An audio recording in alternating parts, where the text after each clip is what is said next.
Welcome to Shadeinthecity. I'm your girl Treese. It's Nels. And today we're jumping into our review of Love and Marriage Huntsville Season 6, Episode 15, the mid-season finale. Y'all are getting real married at first sight-ish over here. But damn it, I forgot the name of it that quick. Give Blaque to the community. Oh, giving Blaque to the community.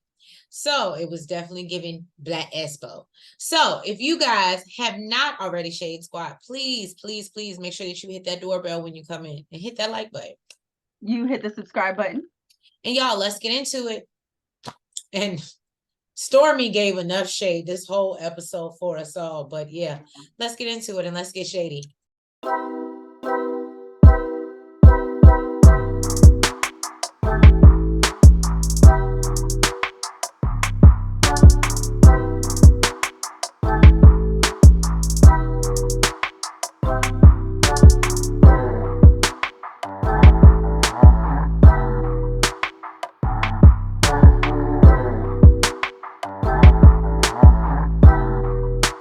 So, as you know, we're picking up where we leave off, and Stormy is telling Tisha what happened when Marsau walked over to her asking her for $100. And so Marsau is antagonizing her, and he's like, do you feel like I approached you the wrong way, Stormy? And tells her, he feels fully checked. I said, oh yeah, that would have pissed me off too. You would have got a real, off camera cuss out on camera. Yeah. So this obviously sets Stormy off, and she lets him know that she has a whole multi-million-dollar order going down at her warehouse. But here she is with her own time by herself out here to help that she's not being paid for. She's actually being charged for. Right. So now Tisha's like, calm down, you know what I'm saying? And she's like, no, because you weren't here when how your husband came over. And she's like, I understand, but I told him that he was out of pocket, and Stormy really isn't trying to hear that. And basically was like, oh, y'all ain't getting no money for them sponsorships, huh? And they were like, no. And she was like, oh, so that's why you asking me for $100. I get it. And she was like, don't ask me for nothing else. What did he say? He said, I'll waive the fee for you. And I was just yeah. And she was like, don't waive it. Give it back to the community. Yeah, give it back to the community. So, and I mean, I understand where Stormy was coming from. It wasn't discussed prior. And she got a lot of stuff going on at the warehouse. So it was a combination. Even still, outside of that, even if he had discussed it prior, I would have thought because they're donating their time and not getting paid, that really they shouldn't be charged anything. That should be a courtesy, especially for $100. Agreed. For you to set up your thing, you know what? Because really, you could have had people involved and been like, you know what? Since we ain't getting paid and I'm actually getting charged, you know what? I'm just not gonna do it. Then what? Right. Because I wouldn't give a damn if it was $50. I'm not getting paid, but you're charging me rather than and I'm donating my time. When I could I could have my own damn expo for my canvas beauty. Make it make sense. So Mel's brother Marcus is in town. She's super excited to see him. Mel says that she has a performance in Boston the next day. So today she is going to stop by, say her little highs and goodbyes at the Blaque Expo. Mm-hmm. And show her support just really fast. Pop in and out. Marcus is concerned about how she's going to interact with Martell. She said, boy, I ignore that man. Right. I look, my notes say she's mastered the art of ignoring Martell. Yeah, she said, I don't engage. So at the event, Tisha and Marsau are super excited about the turnout and says all but one has paid their vendor fees. Now, Marsau's so petty. It's that sassiness. I was just about to say, now you sound like a petty, I ain't gonna say it because I don't know how far we in, but I know it ain't that far, but you sound super petty. Martell gets there and meets with a guy named Lorenzo, who has a mentoring business, which he thinks is just perfect for his brother. It's so funny. And I appreciate, I'm not trying to poop on Martell. because he's trying to help his brother. But I think that those that should want to help other people should help themselves. Well, he knows that he can't help him. That's why he's seeking help elsewhere. Oh, His okay. brother. He don't want to hold his But brother he back. don't want to seek no. Huh? He don't want to seek no help. Girl, he refused to even really put in some real work to pass his own test. I just thought that was very interesting. Even how this event went down, and he didn't. Martell gives, if he don't got to, he ain't going to. Gets there and sees all these vendors and all these people and gets excited. She said she ready to spend some money. She's like, oh, let me want to buy some stuff. Now, she said that it looks great and organized and well put together. She might be the only one that thinks so. Right. Maurice is wondering why Martell didn't bring his Inez wine. Right? And basically that no one has ever seemed to receive a bottle of. Maybe that's why. Where are the orders? He's like, I don't want to advertise some more shit that I can't put out for you guys. I can't fulfill, yeah. So he said he didn't want to be selfish. He wanted to give other businesses a chance because he's done a lot of stuff for Inez. You know what? And this is gonna sound terrible. He gives me like, this is my opinion. Not saying this is true, this is alleged. He gives me the perfect person that would be like a scammer, PP loaner, like, you know, one of those, like, I just want it real quick, but I don't want to do anything for it type situation. Oh, I think anybody that's capable of lying and cheating is capable of any of that. Okay. That's what it gives me. Because I'm like, because you did this whole thing for this, you for this carried wine on a whole that you named after your, you know, your sweet beloved grandmother, and now you're just like, I don't really care about it. This is why people don't like to get in business with people who are liars and cheaters, because if you will do that to your own family, lie and deceit, have a whole nother family outside of them, and still go back home and lay down in the same bed and wake up with them, imagine what you'll do to people in business or customers. Oh yeah, I definitely feel if you're capable of that, you are capable of plenty of scamming. That's just my. I'm glad we can agree. Maurice said that there was a distinct division of duties when Martell and Mel were in business together. It's clear. He said that Mel was a marketing, is a marketing genius. And Martell is missing his expo. So Tiffany and Lewis, they get there. She's talking about how she's doing all types of nasty activities to push this baby out. Girl, don't nobody want to know about your business either.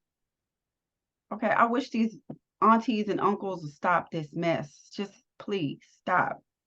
I want to hear about y'all. What you talking about? Tiffany's supposed to be younger than us. You can't be calling her no. How old is she supposed to be? She's supposed to be like in her early 30s. Like, she's supposed to be younger than us. Remember when I was like, Tiffany's supposed to be younger than us? In the words of J-Dub, that's a hard early 30s. Okay. Now Martell asked Big Lou if he's speaking today. And he like, yeah, no, I know nothing about this. Tiffany says she just found out 2 days ago. Marsau thinks that it's weird that Tiffany even wants to speak when she's supposed to be in bed. And really, he don't even know what the hell gonna come out this lady's mouth. So then Marcus, he went over to Martell and asked him how he thinks things can get smoother between him and Mel. And basically he says, you know, we've been separated for 3 years. She really just needs to let her guard down in her own time. And then, you know, and with your support. He said, Marcus is like, support? Whoever said you had support for me? And he's like, for your sister. And to make sure the kids are good. He said, laughed in his face. He said, okay. And walked away. Like, sir. And of course, Martell is annoyed. He feels like, you know, he's being petty, sassy. So Marsau asked Mel if she was gonna go up and talk once again. Can you stop pushing it, please? And she's like, no, I'm just here to support. Like I told you, I was not doing it. Okay. Montez got there and Martell let him know about the business mentorship. When Kimmy gets there, she said that she's late because she was getting radiation. It makes her extremely tired. But you really, what?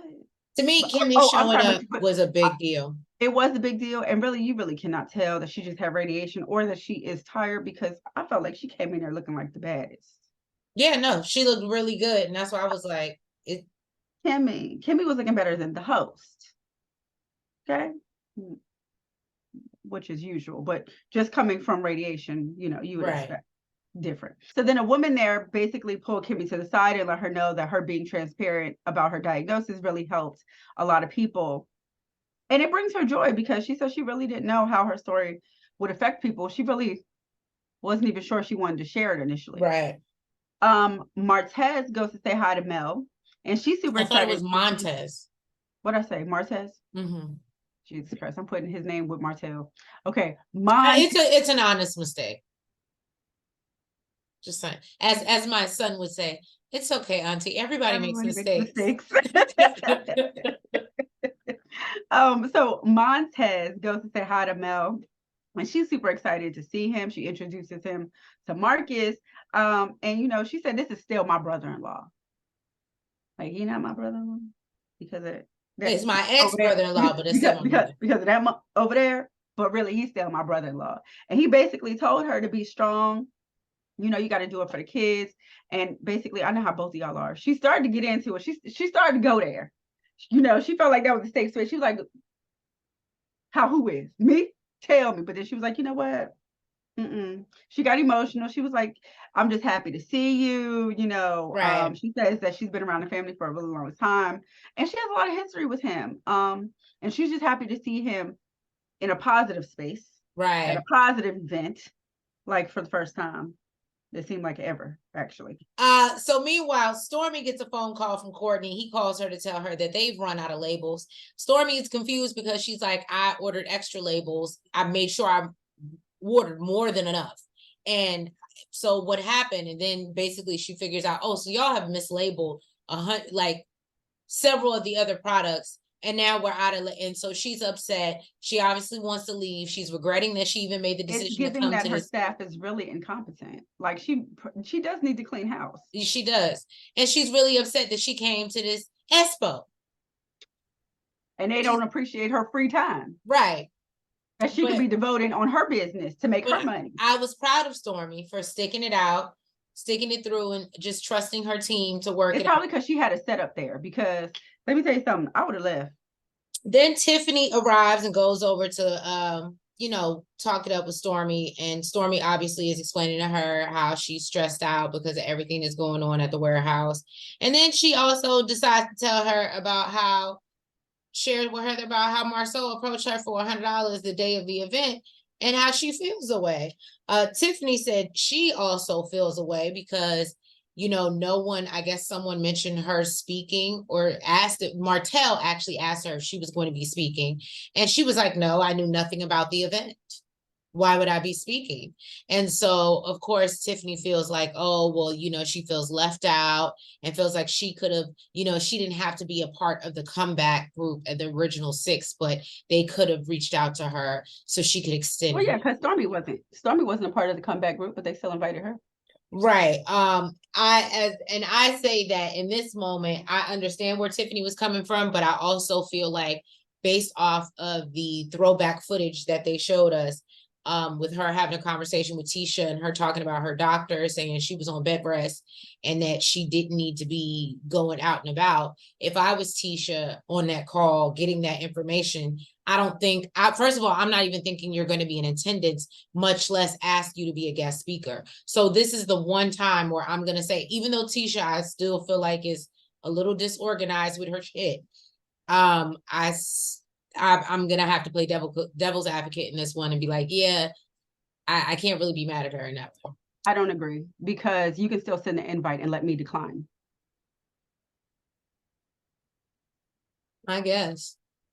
And I mean, Stormy didn't have much notice either, but Stormy also wasn't. It was still more than 2 days. And then I don't even think they invited her to speak. I think they invited her just to the expo.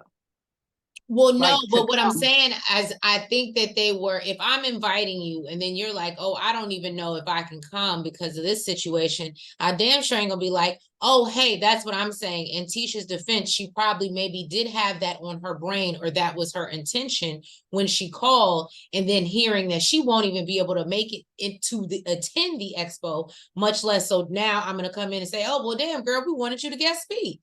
You understand what Oh, I'm saying? so you're saying that she did invite her, I'm but saying that she invited her. I think she led with the invitation. And I think this is just me. I think that she had the intention of asking her. But when she said, I can't even come, my doctor's telling me to sit my ass down, damn sure I'm not going to put the pressure on you. Oh, hey, girl, I wanted you to be a guest speaker, on top of the fact that you can't even come to the event to support. I wouldn't throw you know one on what? top of the other. That's just me. You know what? I could have rolled with that until we went further into the episode. I guess. So, well, yeah, until we got further into the episode. Sorry, look, That could have been look, Tisha, that could have for the first that time would have ever, worked. Tisha, you got me over here caping for you, and I forgot what happens at the end. Yeah, that I would have definitely rolled with you on that one if I didn't see the rest of the episode. So Kimmy runs into Mel, and Kimmy is happy that, she showed up, and complains how, they got her over in a little corner. And then the Scotts asked to the point that Mel walked past and didn't even know she was back there. Right. So then the Scotts asked Martell if his special guest Sheree is coming, and he says that she's visiting a friend in California, and she hasn't been answering her phone. Marsau said it's a different time zone. She might be at church. Yeah, they said she at church praising the Lord.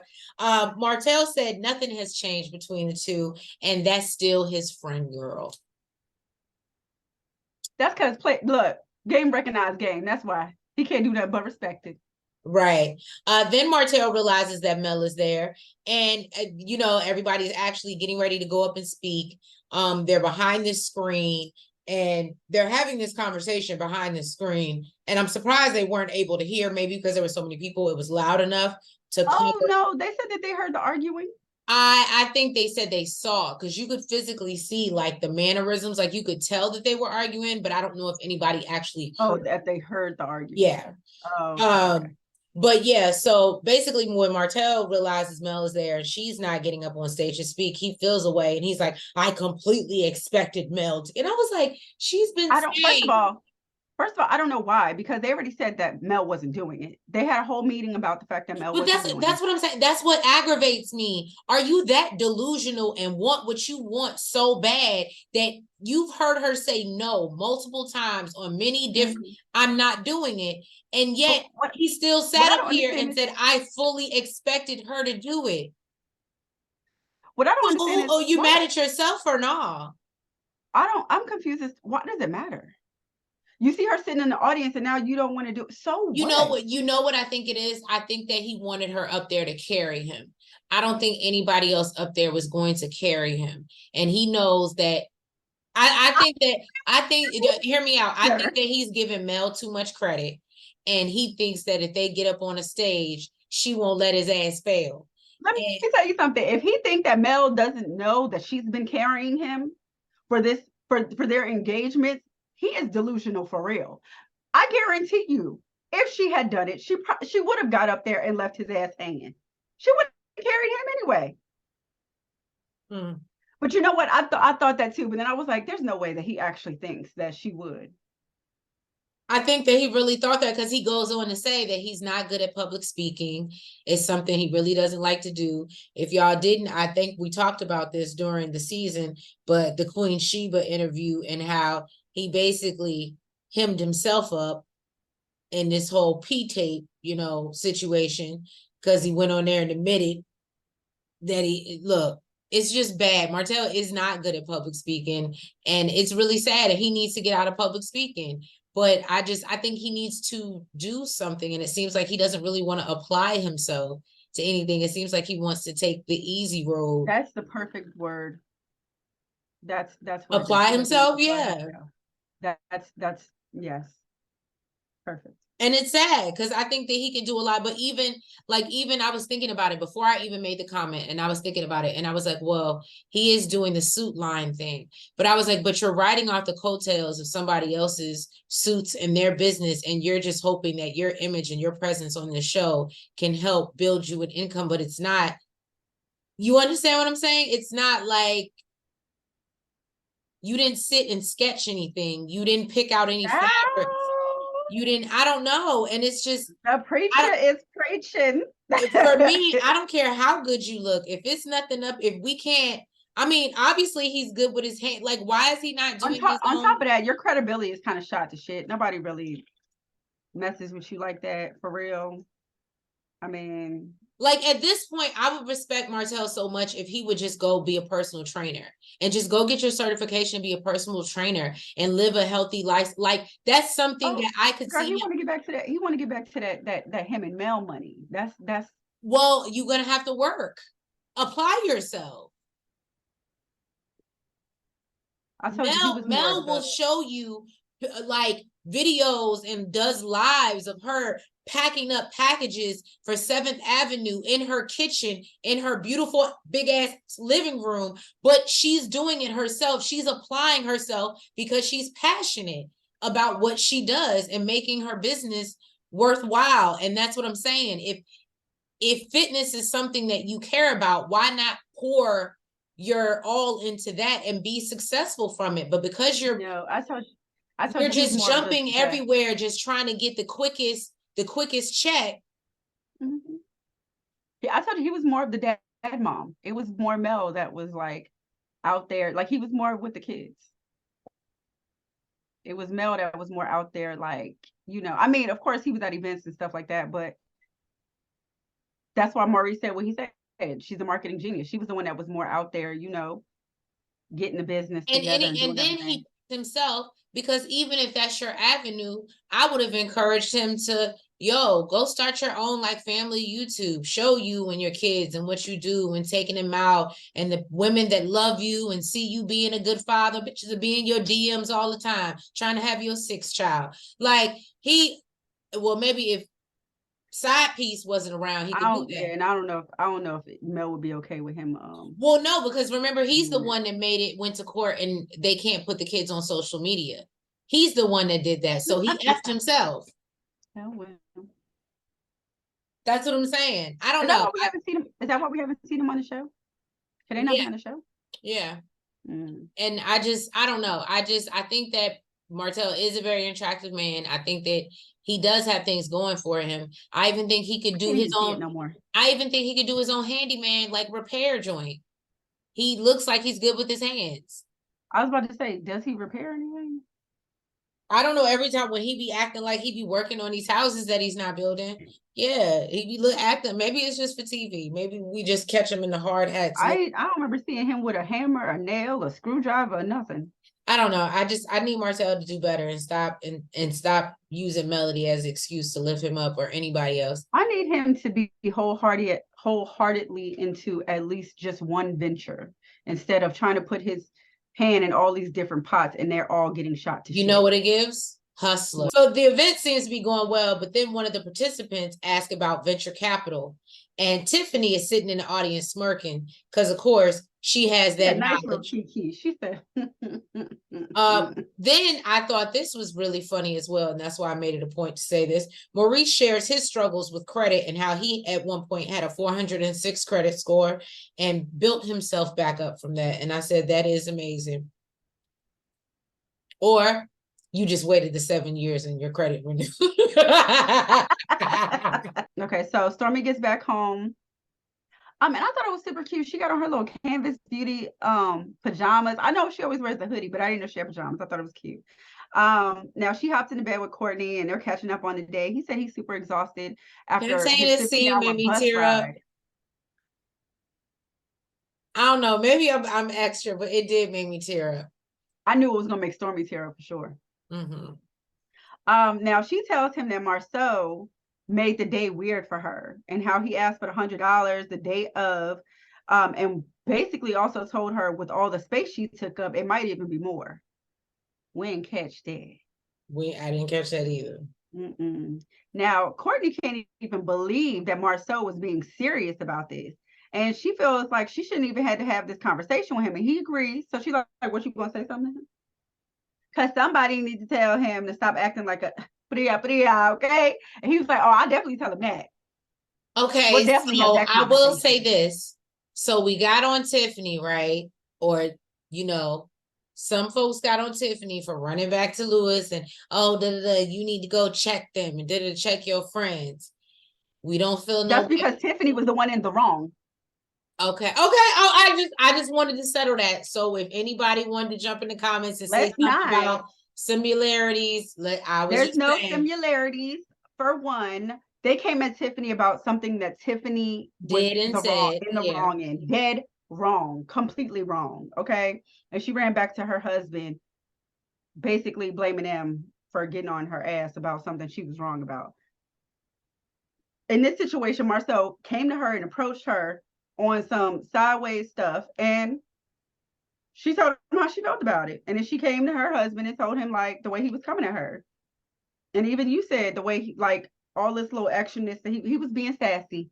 He was being sassy. He was being a sassy man. Mm-hmm. So basically, you know, he said he's too tired to deal with that right now, but he will definitely have a conversation with Marsau. But he does want to get into the real reason why he doesn't want to extend the family. He told her he doesn't want to see her suffering in the hospital bed again. And literally, the doctor, I guess, was taking buckets of blood and dumping it like from her. And it was traumatizing to him. He said he doesn't want either of them to go through that again. He said that he really doesn't want somebody else to have their baby, but he will consider it. And that makes her excited. And she's like, okay, so you willing to have another baby with a surrogate? Like, and she gets super emotional because she said, you know, she's like happy and sad at the same time because she won't be giving birth to the baby, but they can still have one. So Tiffany invited Kimmy, Stormy, and Tisha to lunch to express how she felt about it being excluded from the Blaque Expo. Tiffany tells Tisha that she told her about it the day before, and Tisha sent her like a sponsorship thing. But she knows that there was like meetings leading up to it. You know, she didn't have anything to do with it. And she just feels like the Whitlows were left out. So Kimmy tries to tell her, you know, that was not the case. You were not left out. She believes it was oversight. And Tisha says, she really don't even know what Tiffany does. She's like, what do you do? She was like, I know Lewis is an entrepreneur. And I know you started a company, you know, with someone, but like, I mean, what do you do? Stormy was like, girl, didn't you just raise $3 million? Tisha was like, I mean, yeah, that's good. I don't know if Tisha was trying to on her because what Tiffany said about her business. Yeah. And that's what I'm saying. I felt like it was personal. And basically Stormy says that really they could have let her know during the walkthrough, you know, she got stuff to get off her chest. She's like, y'all could let me know during the walkthrough about the money. Don't come to me the day of trying to get stuff while I'm trying to get stuff together. And Tisha said, you know what? I did talk to Marsau about that, but I also didn't like the way he was talking to my man. Wrong So she told her, road. Wrong road. road. Well, I mean, yes, Marsau did approach her. So I feel like I would have definitely, you know, felt some type Is of way she and felt like playing the devil? I am. Because ain't nobody about to just talk to my man crazy. But also, I'm also not gonna let my man approach a woman about no money either. That's So part. and Tisha was just like, well, if you want to go do it, like, that's what I'm not I hate to say it, that's probably why Marsau and Anthony are friends. So it would have either been where saying screw the $100, or I don't think I would have went to go ask about $100, but we would have just said screw the $100. Like, she's here donating her time. I don't think none of the vendors should have, whatever. Basically, Tisha says that she doesn't want to tell her, you know, how to respond. And somebody's like, well, that's basically what you're doing. Okay, because what you're not about to do, yesterday's day. Now I don't give a damn. What you're not about to do is tell me how I need to respond, because when I feel the need to respond, I'm gonna do that in the way I feel I need to do that. And Tisha feels that it was a business setting. She should know how to conduct herself in business. And let me say something. One thing you don't do with Stormi is tell her how to conduct herself. And I've learned this from the past seasons that she's been on. You don't tell her how to talk, how to act. Stormi is like, listen, I am all business. Okay. And I am all ratchet when I need to be, girl. Look, you pick which one you want. So Stormi said, baby, I'm gonna stop you right there. Let's not. Don't tell me how to speak. Exactly. Wrong road. Mel already tried that. It didn't work out. Tisha's like, girl, what is your problem? So they have like a little back and forth. Stormi says, you're talking about how you didn't like how I spoke to your husband, but I donated my time for free, and then y'all gonna come at me for $100 and then try to tell me how to respond about it. So she said, if I can't tell you as a friend how that made me feel, Stormi said, ooh, we ain't there yet. So look, watch your tone. Right. And Tisha said, if I spoke to your husband in that way, look, someone was like, girl, you ain't too crazy. You know better. So if you knew better, well, you would do better. So Tisha's like, well, you don't know me like that either. Stormi's like, girl, are you upset? Like, why are you so mad? I said, oh my God. Kimmy is like, why are you patronizing this girl? Yeah, she was like, why are you doing that? Why, Stormi? Tisha's like, girl, I just might jump across this table. You don't know. Stormi said, well, get active then. Get active. And Tisha was like, you know what? I'm going to just go. And Tiffany, don't you ever invite me to like this again. So, okay. Well, that was the end of that. And listen, I don't know why they ended it like this, because it makes me excited for the mid-season premiere. Okay. I want to see what happened next. They coming back. I want to see the conversation with Courtney and Marsau. They coming back swinging. I'm actually very much here for it. I will be all. I want to see the fight with Kiki and Tisha. I want to see Kiki address the rumors that we didn't already. Yeah, thank you guys so much for tuning in to another review. And yes, thank you. I guess maybe DC is coming back next week. They ain't really give us no instructions. You know how they do us. But we won't be back for Love and Marriage Huntsville for a little bit. But we appreciate you guys sticking with us through these 15 episodes. And if you haven't already, Shade Squad, please make sure that you hit the like button. You comment. You subscribe. And hit the notification bell. And make sure you're following us on all the platforms, TikTok, the Twitter, the Facebook, and the IG. And yeah, just follow us on over to Love and Marriage Detroit and Love and Marriage DC whenever that picks back up. And we'll be on it until Love and Marriage Huntsville comes back. But we appreciate the support and how much we've grown throughout the season. And we will catch y'all at the mid-season premiere. Y'all have a good one and a great week. Bye-bye. Good night.